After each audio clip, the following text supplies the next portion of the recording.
Well, this shouldn't be that difficult.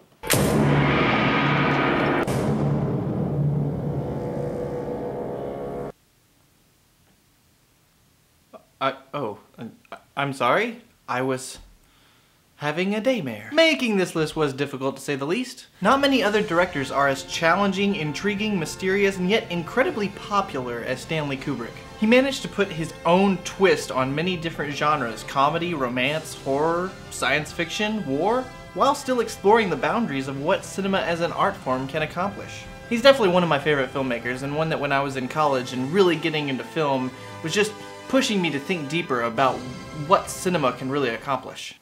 So excuse me as I have a drink of this Milk Plus.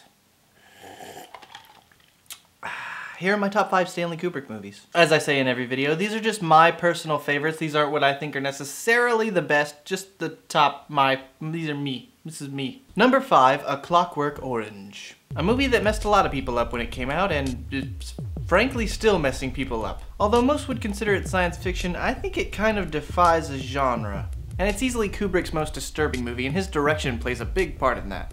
The movie asks questions that honestly I don't think anyone has the answers for. But one thing's for sure, the movie commands your attention. Number 4, 2001: A Space Odyssey. Talk about a movie people either love or hate. And I actually can understand why people don't like this movie. It's not just slow, it's almost testing you to see how much patience you have. If you're someone who could be so captivated by images and the ideas those images are conveying, then you'll probably really dig this movie. This is a movie I think you really have to be in the right mood for and know what you're getting into. I've seen the movie more than once, and it seems to improve the more times that I see it. Many have tried to replicate the power that it evokes and tried to crack its cryptic meaning, but I don't think anyone really will, and that's what I like best about it. Number 3, Paths of Glory. A movie most haven't heard of, even Kubrick fans, but that's too bad because it's one of the most powerful war movies I've ever seen. While Full Metal Jacket is more about the madness of war, this is more about the senselessness of it all. It's in black and white and has some of the strongest performances of any Kubrick's films. There's a speech that Kirk Douglas gives at the end of the movie that is just exceptionally moving. And the ending itself is a real tearjerker. If you're looking for a Kubrick film that has more of a plot, this is one you definitely need to check out. Number 2, Dr. Strangelove, or How I Learned to Stop Worrying and Love the Bomb. This is one of the funniest movies of all time. But not just funny, it's probably one of the most subtle comedies ever made. When you look at other things Peter Sellers was doing at the time, it was so much more about the broad humor and the slapstick. And then this movie comes in with its humor so dry and it's like sandpaper. It's really hard to think of a film where not only does an actor give a great performance, but he gives 3. And not only that, George C. Scott steals this movie. In fact, at times, I think he's the best part in the movie. If there's a better made political black comedy, then I haven't seen it. And my number 1 favorite Stanley Kubrick movie is The Shining. Now there's a very specific reason why this is my favorite Kubrick film.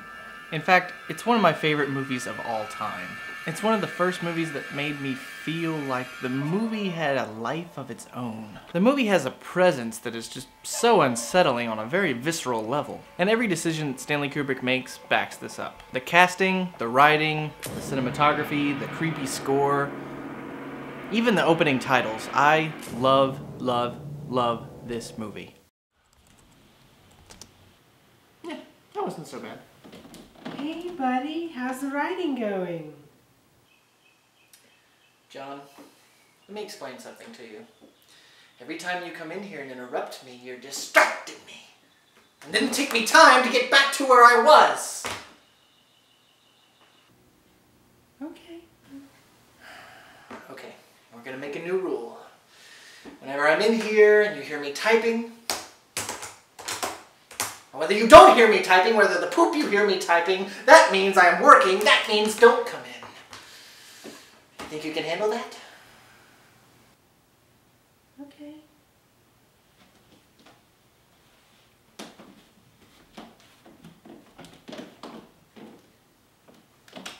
Actually, now that I think about it, I could go for a sandwich. Do we have any ham?